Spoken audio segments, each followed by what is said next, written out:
I came across this website called Pexels, and so far it's been the best AI tool to use for creating YouTube thumbnail graphics. Now, when it comes to getting your videos actually watched on YouTube, the graphic and the title are very important.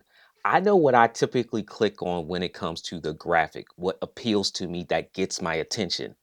Recreating that for myself is a bit of a challenge. This software is definitely helping me create thumbnails that are getting other people to click on my videos, and this is the one I'm going to share with you. The link to this one is in the description, so definitely feel free to check it out. But let's dive into what I like about it and what I don't quite like about it, but I'm sure with everything else in AI, it'll get better and better every single day moving forward. Just like any other AI software tool right now, the better that you can prompt it, the better your results will be. Now, by default, it will give you a sample prompt that you can use, but I definitely encourage you to expand a little bit further than what they give you. As much detail as you can possibly provide in the prompt, you'll get the best starting results. And I think that's going to be very important, especially when I show you what happens when you try to reprompt an existing image. Now, once you create your account, the interface is really simple to use. On the left-hand side, you'll see a new chat button, and this is where you can essentially start a new project. Now, as you can see, I have a bunch of projects because I've been using this software for a couple of months now. Now, recently, I've been going through some of my older YouTube videos, and they definitely need an upgrade on the thumbnail, and this is how I'm going to be able to do it.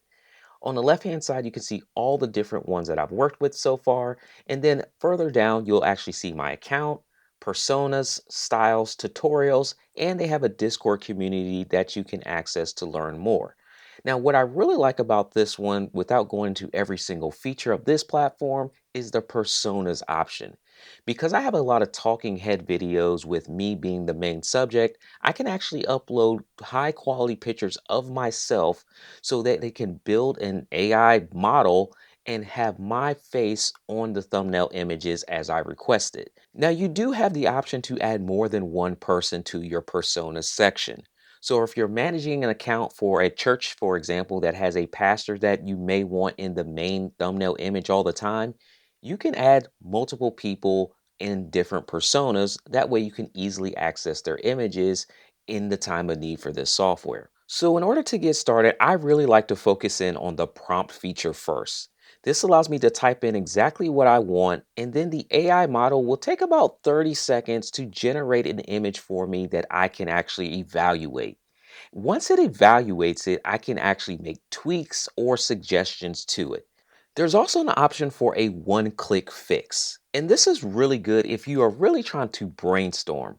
Once you click it, it will actually go in and just refix the image that it's already created. You're not giving it any additional prompts. It's using its own AI model to fix what it's already created.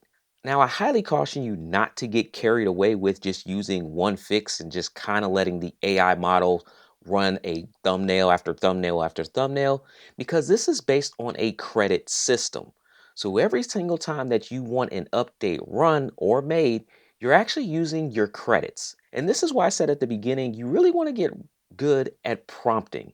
You really want to get good at telling the AI precisely what you're envisioning, especially if you know what's going to be working for you. Over the past couple months of using this definitely gives me a better version of what I would typically create on my own. And it does it way faster. And that's really key for me right now. One of the things that it does for me that I couldn't do on my own is really rate and score the image itself. So in the upper left-hand corner, you'll notice a score number. And once you click on that score number, it'll show you a different scoring system for several different features.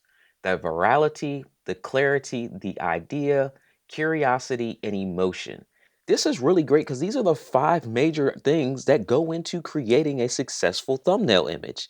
And using the one-click feature here, you're actually seeing what you can adjust, and it gives you a personal mental idea of how you can do something on your own if you wanted to. With that being said, this software is pretty good. Now, here's where I start to run into a few issues.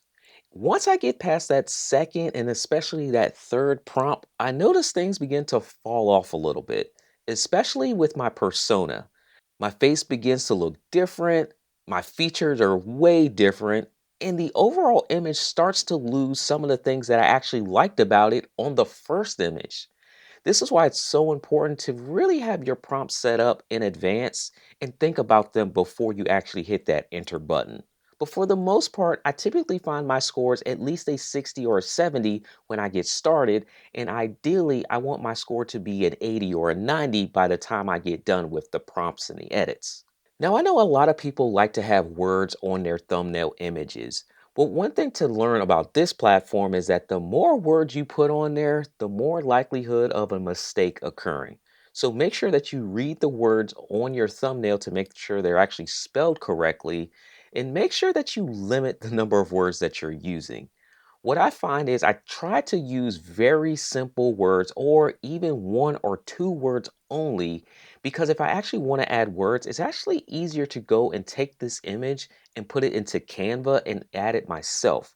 Just because of the misspellings and the placements of the words, when you try to reprompt the system to fix it, move the words from the left to the right, or make the words bigger, or change a word, that's when mistakes start to happen in the AI. So I just kind of stay away from words in general.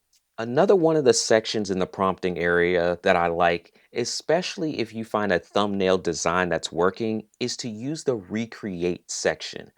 This allows you to take an existing YouTube video, put in the link, and it basically recreates that image. Now, something funny here is that I've used my persona to recreate a graphic of a popular podcast channel that I follow, and it actually creates it to the T. It takes the person, removes them out, just their face, and keeps the same types of text, the same layout format. It even gives me the same hat that he's wearing in his thumbnail image. Now, don't copy another thumbnail design, but if there is a simple format that tends to work, you can actually recreate that very easily and do a face swap with your face or whoever's channel that you're managing, and you'll have that image created in seconds. This software really gives the underdog creator a fighting chance in the land of YouTube. Not only does it create these highly clickable thumbnail images, but you can even go to the title section and create titles to go along with your thumbnail. The packaging of the title and the thumbnail in combination is what's getting clicks these days. So don't just create a title for the sake of creating a title that doesn't quite align with the thumbnail image, and vice versa. Using the combination of both of these is a really powerful tool. Once you've created the thumbnail image that you like, all you have to do is just download it and upload it into YouTube for the video that you choose. I have a bunch of different videos that I'm going through and just updating the thumbnails. And even old videos with updated thumbnails, I've seen a rise in viewership. So look forward to seeing some AI generated thumbnails. And if you click a little bit faster than you used to click before, then let me know in the comments section and I will keep using this tool. Regardless, I'm going to keep using this tool because I don't like creating thumbnail graphics and I don't like spending so much time creating something that I can just have AI do. And now this is going to be a part of my workflow. And if it's a part of your workflow, the link is in the description that you can check it out. I look forward to seeing you in the next video.